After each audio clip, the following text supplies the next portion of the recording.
Good morning, Rick, Monte, Colorado Parks and Wildlife. Wanted to provide a video to show everybody how to use this system.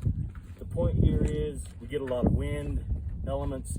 Hopefully this will stand up a little bit better to what we deal with here at this range. So I want to show you a few things how to use this system. Number one, these have to float free.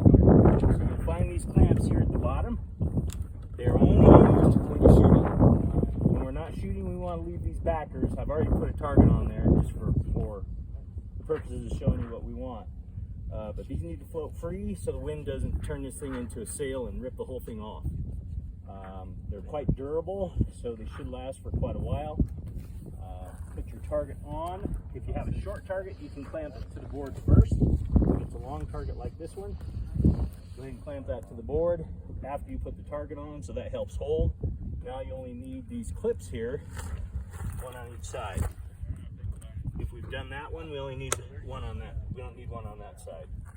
But this is essentially how. The other things you can do, you can glue targets to the backer. Please remove them when you're done. You can staple targets to the backer. Please remove the staples and the targets when you're done. And this should last us for quite a while.